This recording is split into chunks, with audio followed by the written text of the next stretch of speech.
Sejam bem-vindos a mais um vídeo da Anatomia Animada. No vídeo de hoje nós iremos estudar 3 tópicos importantíssimos para a anatomia. Serão eles: a posição anatômica, os planos, eixos e movimentos anatômicos e as nomenclaturas de relação e comparação. Depois da vinheta.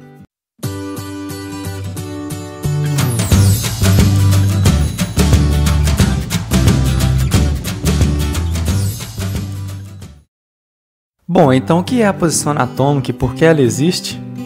A posição anatômica é uma posição de referência utilizada para descrever sobre o corpo o modo como ele se movimenta, sua postura ou relação entre uma área e outra. Os anatomistas, ao explicarem sobre algum desses métodos, utilizavam como base a posição anatômica. Além da posição anatômica, existem outras posições chamadas posições cirúrgicas, que possuem outras características diferentes, que eu vou deixar para explicar em um outro vídeo. E a posição anatômica consiste então de alguns critérios e detalhes importantes. Em relação ao seu corpo em geral, você precisa estar de pé, sua cabeça deve estar ereta e os olhos abertos olhando para frente. Seus membros superiores estendidos paralelos ao seu corpo e a palma de suas mãos viradas para frente. Seus membros inferiores estendidos e unidos, seus pés paralelos e com a ponta do pé para frente. Mas não bastava apenas o conhecimento da posição anatômica para a descrição com detalhes. Por isso, criaram os planos e os eixos, que auxiliam na apresentação e na descrição em 3 dimensões. Quando falamos dos planos, nos referimos a corte, a secção. Os planos, então, serão cortes que atravessam nosso corpo. E quando falamos dos eixos, nos referimos a linhas imaginárias. Então, os eixos são linhas imaginárias que recorrem sobre o corpo em determinada direção e são perpendiculares aos planos, ou seja, formam um ângulo de 90 graus. Nosso primeiro plano é o sagital medial. Ele é um plano vertical e divide nosso corpo em esquerda e direita. Seu eixo é o transverso ou lateral, porque é perpendicular a ele e forma um ângulo de 90 graus. Uma boa dica para saber qual o eixo do plano é imaginar que o eixo deve atravessar sobre seu plano e ser perpendicular a ele, ou seja, se meu eixo cortar o plano e formar o ângulo de 90 graus, está correto. E o movimento a ser realizado será em torno do eixo, ou seja, a partir do meu eixo eu consigo fazer os movimentos. Neste caso, a partir do eixo transverso, eu consigo fazer movimentos para frente e para trás, que são os movimentos de extensão e flexão. E todo corte que for paralelo a este plano será chamado de parasagital. Nosso próximo plano é o coronal ou frontal. É um plano vertical e divide nosso corpo em anterior e posterior. E o seu eixo é o anteroposterior ou sagital. Levando em conta nosso raciocínio de que o eixo penetra sobre o plano e forma um ângulo de 90 graus.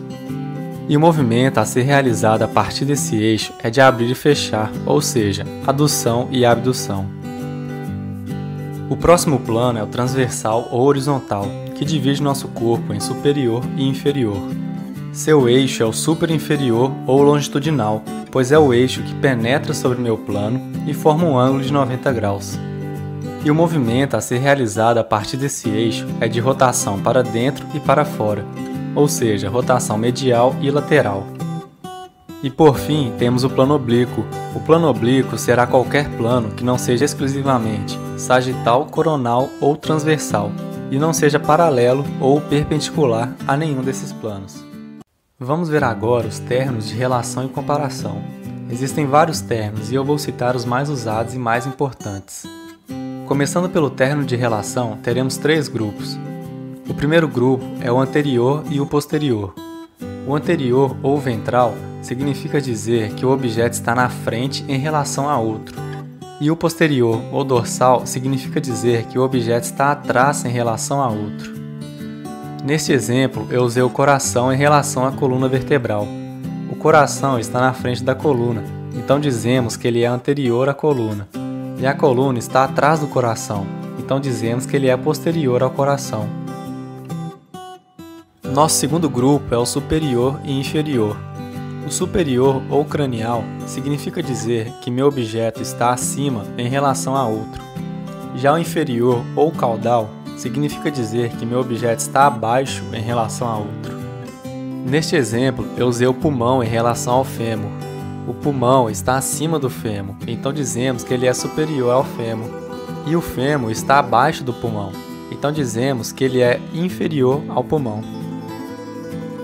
Nosso terceiro grupo é o medial e lateral. Neste caso, temos que imaginar uma linha média no nosso corpo, e o que for medial está próximo a esta linha, e o que for lateral está distante dessa linha. Neste exemplo, eu utilizei o fígado e o úmero. O fígado está mais próximo da linha média, então dizemos que ele é medial, e o úmero está mais distante da linha média, então dizemos que ele é lateral. Esses foram os 3 grupos de relação. Agora vamos para os 3 grupos de comparação. O primeiro grupo é o proximal e distal. Tudo que for proximal está próximo ao tronco ou à raiz do membro, e tudo que for distal está distante do tronco ou da raiz do membro. Neste exemplo, temos o antebraço e o braço. Em relação ao tronco, o antebraço é distal e o braço é proximal. O próximo grupo é o superficial e profundo. Tudo que estiver mais próximo da superfície do corpo será superficial, e o que estiver mais distante da superfície do corpo será profundo. Neste exemplo, temos a caixa torácica e o coração. A caixa torácica está mais próxima da superfície do corpo, então ela é superficial, e o coração está mais distante da superfície do corpo, então ele é profundo. Nosso último grupo de hoje é o homolateral e o contralateral. Nessa situação, temos que ter uma estrutura de referência para a comparação, e tudo que estiver do mesmo lado dessa estrutura é homolateral, e o que estiver do lado contrário é contralateral. Neste exemplo, eu usei como estrutura de referência o coração, e no mesmo lado do coração temos o úmero esquerdo, então ele é homolateral, e o fígado que está do lado contrário é contralateral. Esse foi o vídeo de hoje. Todas as imagens estarão disponíveis em forma de resumo no nosso Instagram. Espero que vocês tenham gostado. Não esqueçam de se inscrever e deixar o like. Obrigado e até a próxima.